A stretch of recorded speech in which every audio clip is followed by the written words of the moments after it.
very clear. Did you get hit with people saying you were difficult to work with because you were moving on those standards? Because I was making money for them, man. I was the schnit. Red and I were the schnit. Are you kidding? I just told you, John, I love you, man, because you're a baby boy to me. I love you, man. I'm important stuff to you. I'm talking to you like I'm talking to the audience. When they can make money with you, you can dump on the floor. They said, don't worry about it, Damon. Don't worry about it. We'll take care of that. The prop guy, Johnny, come over here. Clean that dookie up there, Mr. Wilson. He couldn't make it to the bathroom. Okay, Damon, what do you need? You need anything, buddy? You ready? You ready for the show? You ready? You got it going? You and Red ready? You talked to Red yet? Is that as long as they're producing, they're good. No matter what they do, no matter how vile it is, the gatekeepers will make it go away. Now, what I know, because I went to the top in my industry, as long as you are making money for the powers that be, you can do anything short of somebody watching you murder somebody. The moment you stop making the money for them, you have no intrinsic value. And I knew that, and that's what I used in the business of show. So I'm not talking about this young man. I don't know him. I don't swim in that pond. It's not necessary for me to bring all these people in, how he took advantage of. They wanted something. He wanted something. If you go to a shore in the Caribbean or even here, and you see a sign that says shark sightings, no recreational swimming. You see surfers out there. You see people swimming out there. They go in the water and come out. Nothing might not happen. But then they go in that water and the shark will get them, and that's the end of that. So those waters that these people are swimming in are shark infested. In the motion picture industry, in the television industry, and in the recording industry. Those waters are shark infested. You take a chance to go in there. You might come out unscathed. You might not come out. Yeah. So what they're talking about this young man is doing has been going on since silent film. Do your research, son. After you hang up, say, that old dude was right again. God dang.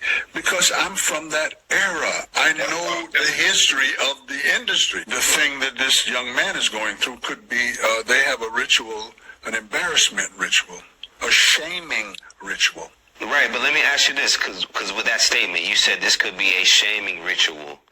Does that mean the person's in on it as well as, like, this is part of my initiation? Because I saw Diddy in Miami, and he was smiling as if everything was okay. I don't know if this young man, I saw him in a magazine, and I don't want to talk about him, but I saw him on a magazine wearing some pretty zesty clothes. So that said to me, he's probably part of that whole thing. But what I see is I see somebody who's doing something that's been doing it for over 30 years. And all of a sudden now, this is what I know, okay? I only speak on what I know. I don't like that term gatekeepers. I like overseers. Overseers on the plantation had a certain amount of power that they could wield that the master, the owner of the plantation, gave them.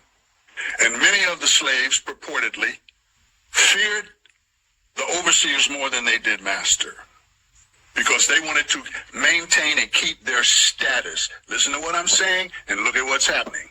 They wanted to keep and maintain their status. And as long as the slaves were making that money when they weighed that cotton and whatever crop they had, the overseer's position was solid. So he cracked the whip to make sure that them slaves busted their butt. This is not anything new. A lot of people think this stuff. This is why I'm Because you're young and you don't have any reference for it. That's why. You can't go back 30 years and say, I remember Lou Gossett was embroiled in this in the 80s. I remember Richard Pryor was embroiled when he shot his car. I remember all of those things. This is not anything new. The scripture says that. There's nothing new under the sun. Is it because he was with a white woman? Like, what did he do wrong from your vantage point? I'm going to say it again because you're a little thick today. Maybe you didn't get enough sleep last night. And I say that respectfully. A shaming ritual. Remember the kid in school you did it? You said Diddy had the same ritual, so I'm asking about Jonathan Major's situation. I'm gonna explain it to you. A shaming ritual means they will play on whatever they can. They find an Achilles tendon, an Achilles heel, and that's what they prey on. I understand that this person is being drugged through the mud right now, has video on everybody. I understand gangs do that. You got to smoke an average Joe. And in the mafia, you got to do that. It's called making your bones. So I understand that Freemasons do the same thing. They got to have something there. My dad was a Freemason.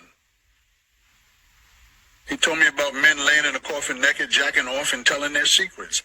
They got to have something on you. You look at these politicians. This guy read a thing the other day for people incarcerated, for people busted on drugs, for people, and he named all of these things. And he said, now who is this? NBA, NFL, or the entertainment industry? And everybody got it wrong. It was a political agenda, all of those people. They all got stuff on each other.